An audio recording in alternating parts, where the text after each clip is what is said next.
दोस्तों आज मैं फिर से आपके सामने एक छोटी सी प्रेरणादायक कहानी लेकर आया हूँ। कहानी बहुत ही अच्छी है और इससे आपको एक बहुत ही अच्छी सीख मिलने वाली है। तो चलिए आपको पहले कहानी ही सुना देते हैं।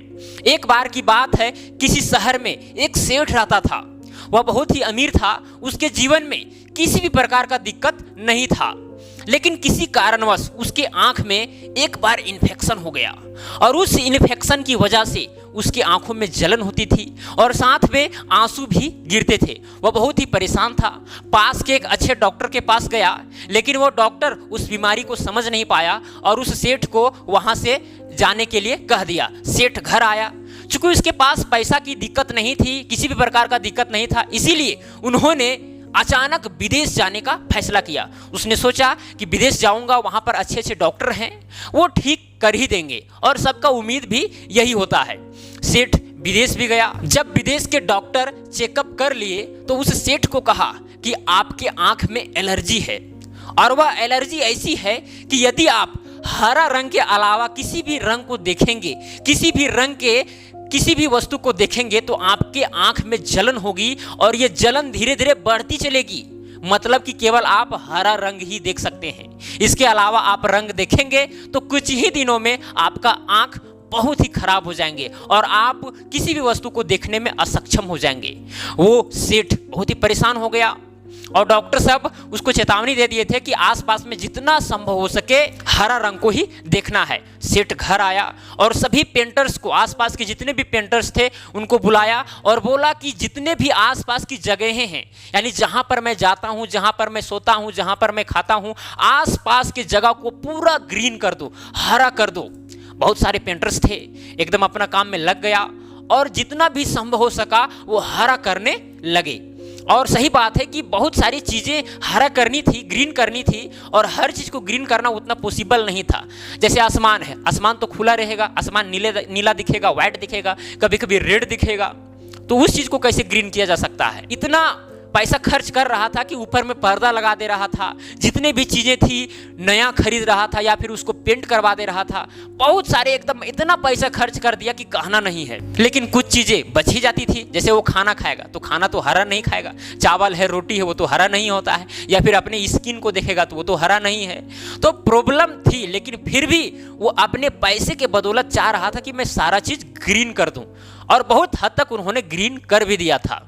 लेकिन अचानक एक दिन एक बुद्धिमान व्यक्ति उस जगह पर पहुंचता है और देखता है कि भाई यहाँ पर पूरा हर चीज हरा हरा दिख रहा है, पूरा हरा कर दिया गया है। ऐसा तो नज़ारा मैंने कभी नहीं देखा था। उसने आसपास लोगों से जानकारी ली कि ये हरा यहाँ पर क्यों है। तो आसपास के लोगों ने कहा कि क्या बताऊँ, यहाँ पर एक सेठ रहता था, बहुत ही चलती है उस सेठ का, अमीर है, लेकिन उसके आंख में एक इन्फेक्शन है, एलर्जी है, जिसके वजह से केवल वह हरा रंग ही देख सकता है, केवल ग्रीन दृश्य को ही देख सकता है। उसके अलावा अगर दृश्य को देखेगा तो उसकी आंखें और खराब हो जाएंगी। यही प्रॉब्लम है जिसके वजह से यहाँ पर हरा भरा कर दिया गया है। वो बुद्धिमान व्यक्ति सोचा कि भाई इसका तो एक और रास्ता हो सकता है, एक अच्छा रास्ता हो सकता है, वो भी इजी रास्ता हो सकता है। इतना पैसा खर्च करने की जरूरत उस सेठ को नहीं था। वो सोचा कि भाई क्यों ना हम सेठ के पास जाएं और उसको बताएं कि आपके पास एक बहुत ही इजी सॉल्यूशन है, आप इतना खर्च क्यों कर रहे हैं। वो बुद्धिमान व्यक्ति उस सेठ के पास गया और बोला कि सेठ जी, आप इतना पैसा खर्च कर दिए, करोड़ों अरबों रुपए खर्च कर दिए हर चीज़ को ग्रीन करने में, लेकिन फिर भी आप असक्षम हैं हर चीज़ को ग्रीन करने में। लेकिन मैं आपको एक रास्ता बता सकता हूँ, वो बहुत ही ईजी है, एकदम कम खर्च में आप हर चीज़ को ग्रीन कर सकते हैं। तो वो सेठ बोला, तो जल्दी बताओ क्या वो चीज़ है।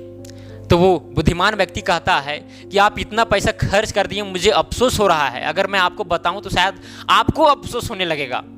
तो बोला बताओ तो सही। तो वो बुद्धिमान व्यक्ति कहता है कि आप जो इतना हरा भरा किए हैं, इतना करोड़ों रुपये खर्च किए हैं, उससे अच्छा था कि आप अच्छा क्वालिटी का एक हरा चश्मा ले लेते ताकि आपको हर चीज हरा ही दिखता। उस सेठ का आंखें खुली की खुली रह गई, इसलिए क्योंकि उन्होंने इतना खर्च कर दिया था, इतना खर्च कर दिया था अपने जीवन में कि उसको वापस भी नहीं लौटा सकता था। और वो कभी ऐसा सोचा भी नहीं था कि भाई इतना छोटा सा सॉल्यूशन की वजह से इतना बड़ा मेरा काम हो जाएगा। तो दोस्तों कहानी तो यहीं पर समाप्त हो जाती है, लेकिन इससे जो सीख मिलती है उसे हमें अपने जीवन के साथ याद रखना है। और वो याद कैसे रहेगा? इस कहानी के साथ। कहानी आपको इसलिए सुनाई जाती है ताकि आपको वो चीज़ याद रहे, जो इससे सारांश निकलने वाला है वो सारांश आपको याद रहे। तो मैं बता दूं, बहुत सारी मुसीबतें आती है। जिसके पास पैसा है, किसी भी चीज़ का दिक्कत नहीं होता है, वो डायरेक्ट एक बड़ा ख्वाब देख लेते हैं कि भाई ये चीज़ मैं करूँगा तो ठीक हो जाएगा, जबकि उसका सॉल्यूशन एकदम छोटा है। छोटा सा सॉल्यूशन से भी उस दिक्कत से निदान पाया जा सकता है। लेकिन आप बड़ा कर रहे हैं, बेकार का खर्च कर रहे हैं, एनर्जी खर्च कर रहे हैं, तो ऐसा करने की ज़रूरत नहीं है। अगर आपके पास ऐसा कोई दिक्कतें होती है, ऐसी मुसीबतें आती है, तो आप छोटा से स्टार्ट करें, ना कि डायरेक्ट बड़ा पर। क्योंकि बड़ा चीज़ जरूरी नहीं कि आपको निदान पहुंचा ही देगा, आपको हर चीज़ से मुक्त करा ही देगा। कभी कभी एकदम छोटा से छोटा चीज़ भी आपके समस्या का निदान करने में पूर्णतः सक्षम रहेगा। जबकि आप उससे अगर बड़ा करेंगे तो बेकार का एनर्जी खत्म होगा, टाइम खर्च होगा और बेकार लोग हंसी मजाक उड़ाएंगे। ये भी होता है, हंसी मजाक भी उड़ सकता है आपका। और इस कहानी के माध्यम से तो आप देख ही लिए, अगर वो सेठ चाहता, अगर सही दिल से खुले मन से सोचता, तो शायद वो इसके लिए भी वो सक्षम हो पाता। लेकिन वो सोचा नहीं, उसके पास पैसा था, उसके पास घमंड था, जिसके वजह से उन्होंने तुरंत हर चीज़ को ग्रीन कर दिया। लेकिन बाद में उसको पछतावा हुआ, और वो पछतावा अब वो जिंदगी के साथ नहीं बांट सकता है, क्योंकि वो सेठ है, अपना गरिमा को तो रखना ही चाहेगा, है कि नहीं? तो आप इस कहानी को सुने हैं तो आप भी अपने जीवन में इस चीज़ को फॉलो करें, क्योंकि बहुत बार ऐसा होता है, चाहे वह पढ़ाई का कोई क्वेश्चन हो, क्वेश्चन में भी होता है कि हम बहुत बड़ा बड़ा तरकीब निकालने लगते हैं, जबकि उसका छोटा सा एक कंसेप्ट से वो क्वेश्चन सॉल्व हो जाएगा। ठीक है, तो चलिए, कहानी अगर अच्छी लगी होगी तो इस वीडियो को लाइक जरूर कीजिएगा। अब मिलेंगे हम अगला वीडियो में। धन्यवाद।